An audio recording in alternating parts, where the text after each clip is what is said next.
Hey group, I hope you guys are having an awesome start to your week, middle of the week, and a holiday weekend coming up. So that's awesome, right? So thank you so much for the questions on my Q&A Tuesday posts. Now on Wednesday, I totally lost track of what day it was since we went camping over the weekend. Usually I post the Q&A Tuesday post for you guys to ask your questions on Monday, sometimes over the weekend, and then on Tuesday I'm able to put a video together and answer your questions or go live if I happen to have a good internet connection, which lately I don't really have that, so I record the videos instead. So thank you so much for the questions I did get, and I'll go ahead and answer those and get this video uploaded for you guys. So I love Q&A Tuesdays if you're new to this community.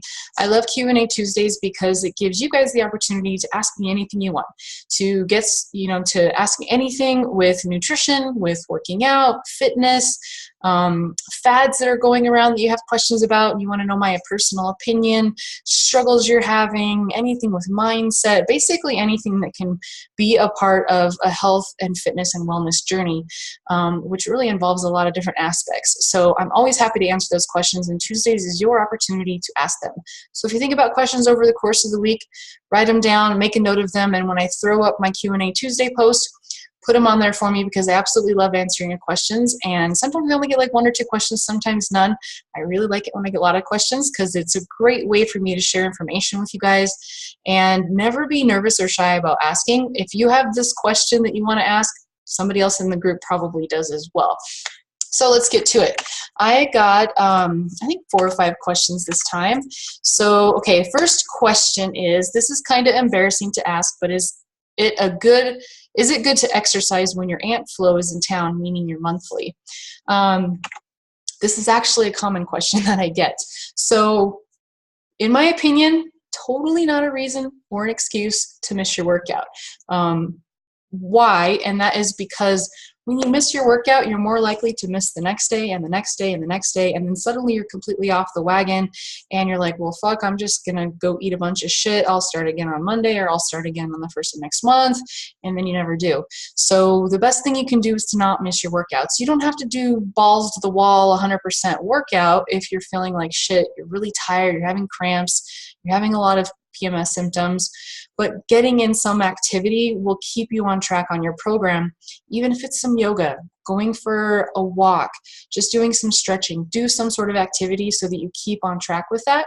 And also, I've read a few articles that show and talk about how exercise during your cycle can actually alleviate some of those symptoms that you're having, which is always nice. And personally, it works for me. I usually don't have pretty bad symptoms. I know some women really do suffer during that time, and the last thing you want to do is work out. So, and I know some women actually take medications to help with that time of the month too.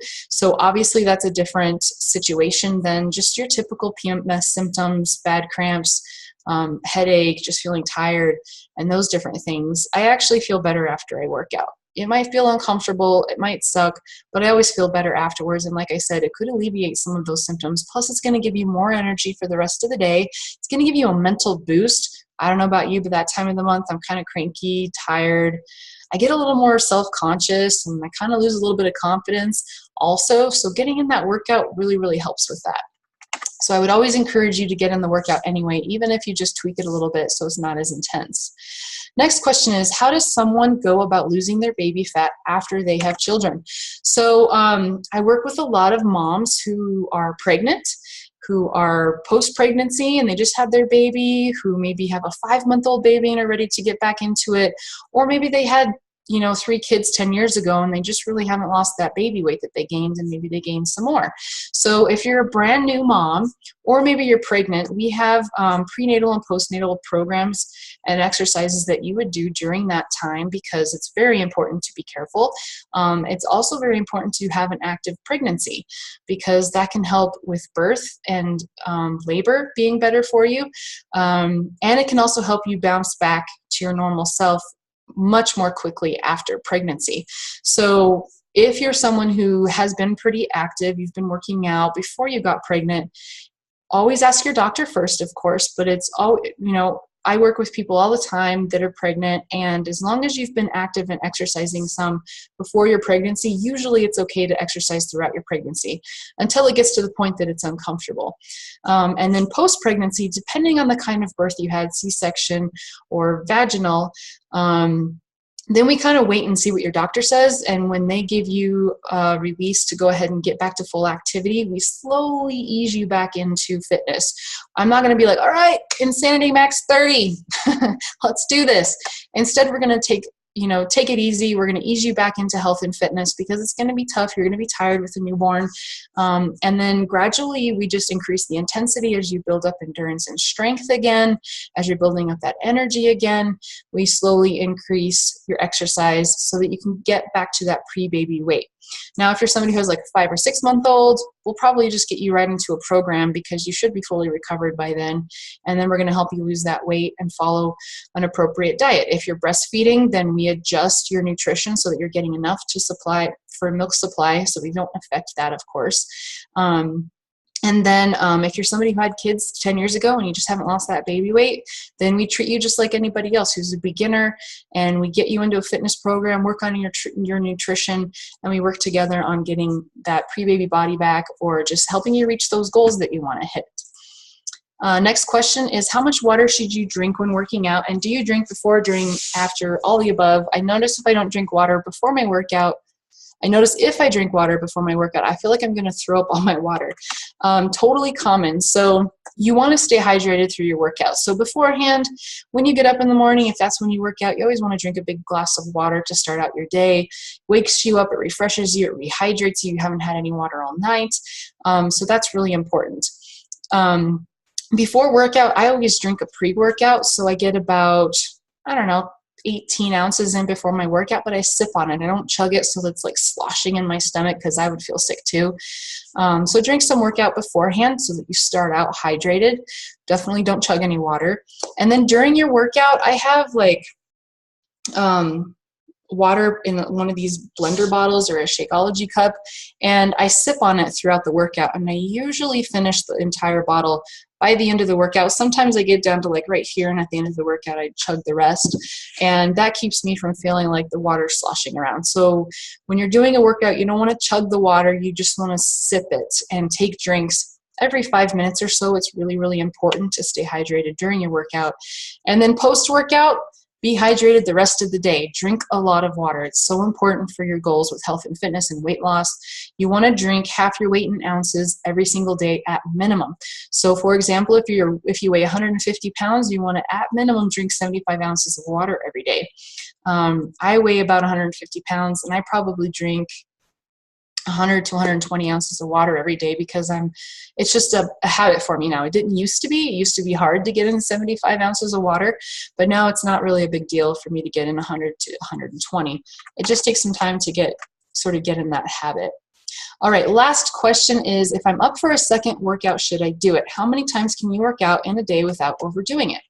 So if your first workout was 20, 30 minutes, then it's totally okay to throw in another workout. If you have the energy for it, if you feel like your muscle and your body can handle it, throw in another workout. There's nothing wrong with that. It can help you hit your goals faster.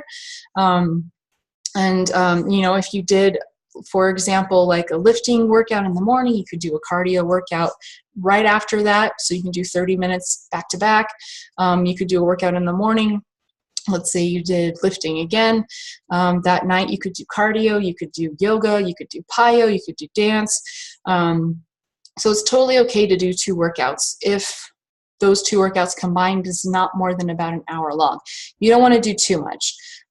If you feel like because you're doing 2 workouts a day, that the next day it's really hard to even just do 1 workout, you might be overdoing it. And what you might want to do instead is do your 30-minute workout and then throw in like a 10-minute ab video or a workout that just kind of focuses on one area of the body. And then you're getting in like a 40 or 50-minute workout and getting in those extra calories that you're burning.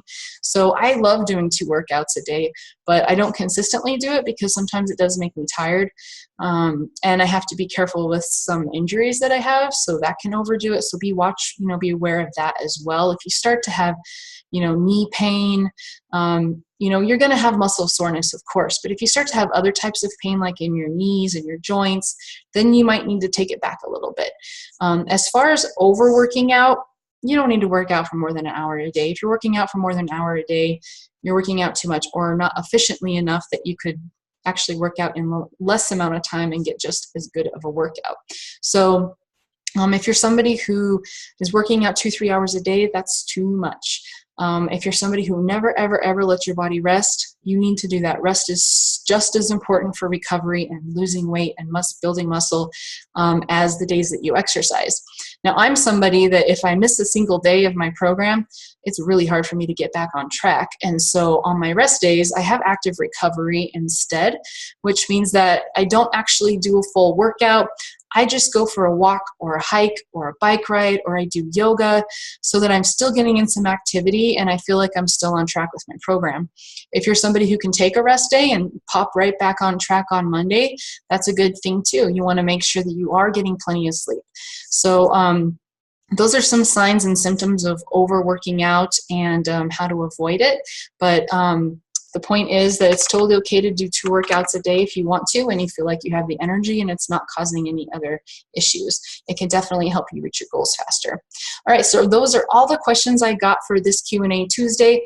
I really appreciate it. Throw your comments and questions in the comments below. I'd love to hear from you guys.